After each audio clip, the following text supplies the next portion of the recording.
They do say they have some of the finest acoustics that generate sound in that building, 100% soundproof.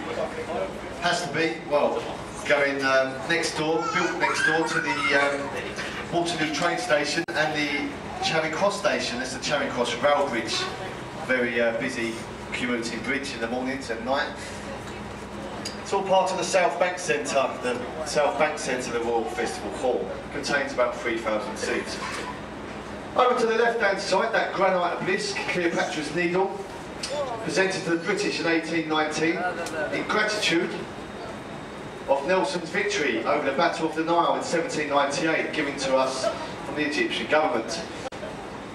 Now, you must think all the arms and legs and men and ships we lost at that war, and all we got back was a stick of rock. Although it is 3,500 years old, actually older than London itself. There's a slightly smaller one in Paris, France. They say they got theirs for coming second. Do we have any French on the boat? Yeah?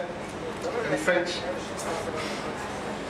The next bridge is the Waterloo Road Bridge, commonly referred to as the Ladies' Bridge, not for its curves.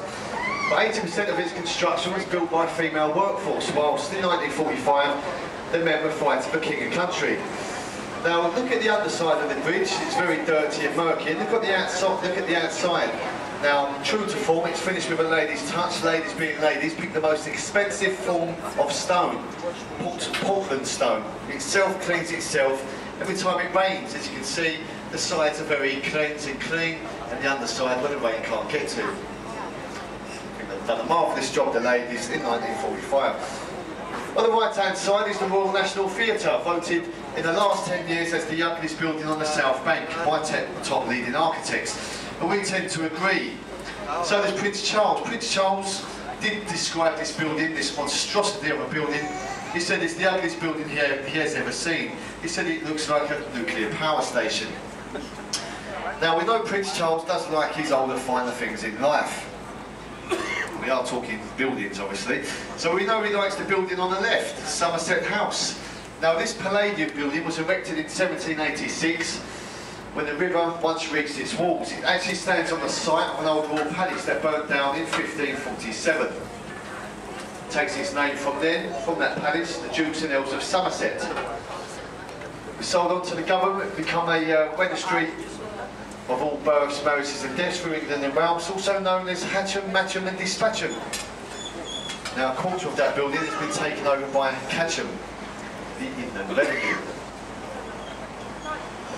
This is the old City of London School for Boys. Two of our former Prime Ministers, Lord Ashwick and Winston Churchill, were educated at that school. Despite that, they do say it is a good school.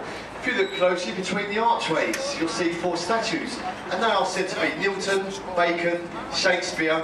Notice the 4th one in an Armani jacket, balancing the football on his right foot. That is said to be David Beckham. Now we know that can't be David, as we know David didn't go to school.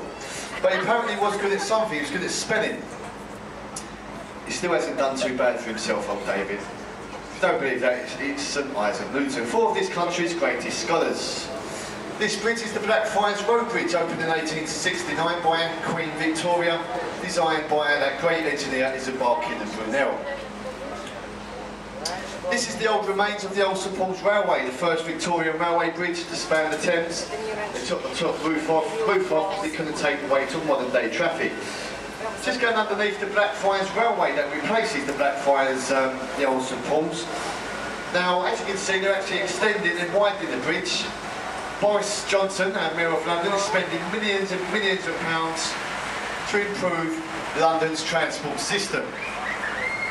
Now, it does make you think he's spending millions and millions on transport to improve the transport for London, all for the 2012 Olympics. I just think a very high price to pay for what I believe are 2 bronze medals. There you go. Right, now, who's seen that film Pirates of the Caribbean? Keira Knightley, Johnny Depp. Well, take a good close look at that ship, ladies and gents. That's got absolutely nothing to do with the film. But it has got something to do with Sir Francis Drake. Now, he was the pirate who, first Englishman to circumnavigate the globe with 80 cutthroat sailors. He done it in 2 years. He only done it by mistake, going the wrong way round. That one's actually been around the world twice. It's a replica of that famous Golden Hind that Drake circumnavigated. That's been around the world twice. So it's not a model. You can take your kids on there. They dress them as pirates, and they absolutely can run free. 1 round free. Actually leave them on there. This bridge is the London Bridge. We've had 4. The last one that fell down, burned down, and the last one was actually taken down before this, as it was sinking into the Thames mud. It was sold for $2 million to John McCullen, an oil tycoon. He shipped it to the Lake Havasu, the man-made lake in the Arizona desert. Mr. McCullen must have been disappointed because he actually thought he was buying Tower Bridge, the one in front. You can imagine his face when he opened that box, and all he got was the old London Bridge. On the left-hand side is the monument, 202 feet high, the same distance to where that fire began, the Great Fire of London in 1666, in a small baker's shop in Pudding Lane. King's Bakers, behind this blue building, was once where the bakers stood, where that waxwork candle, which they say started the fire all those years ago. They do say that was definitely one of St Christopher Wren's last erections. You can actually climb to the top, 202 steps climbing to the top. Gives you a nice view all over London.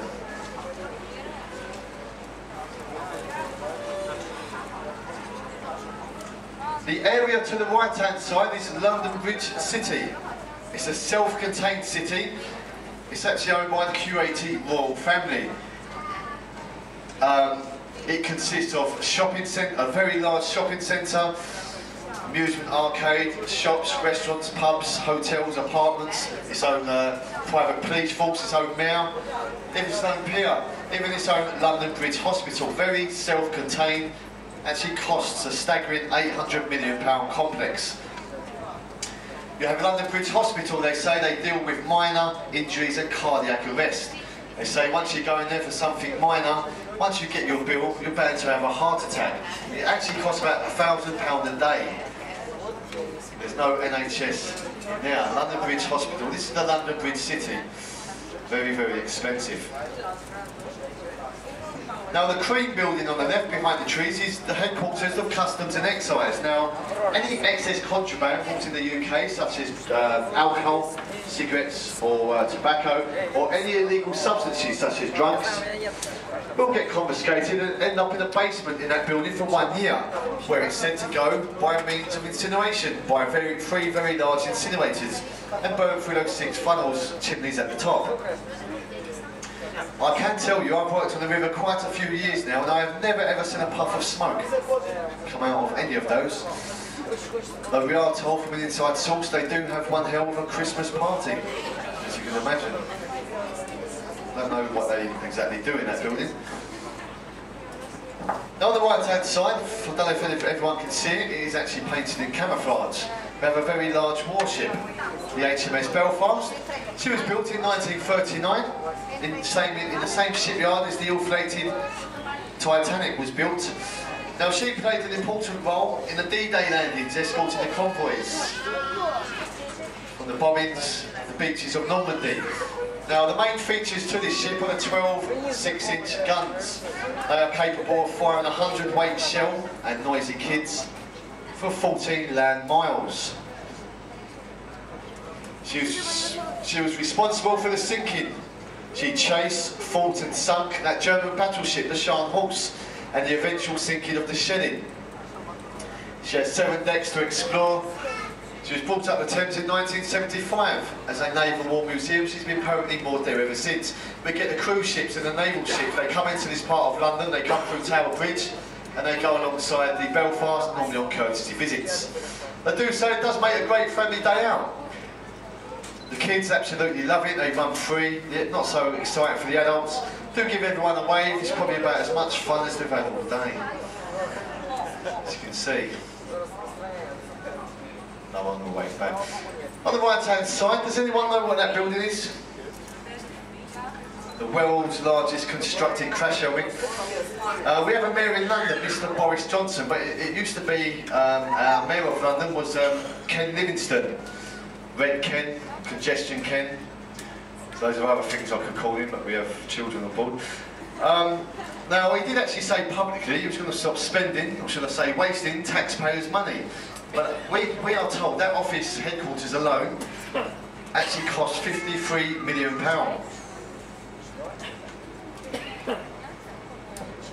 Of the taxpayers' money. Now, £2 million of that money actually went to an advertising company to come up with a suggestive name. Now, it had taken them 3 months. They come back with a name 3 months later. It cost, well, the taxpayer £2 million. Do you know what they named it? They named it City Hall. I mean, it's just a hell of a lot of money. I mean, I could have thought of that. City Hall, another design by Sir Norman Foster. He designed the Millennium Footbridge and the Gherkin Tower. There over the left, we have a lovely, when it was all lit up, on the opening ceremony, it was all lit up green, formerly known as the Gherkin. It's the Swedish, sorry, it's the Swiss Re, which is a very large insurance company. The Gherkin Tower. On the right hand side, if you want to get a lovely picture of Tower Bridge.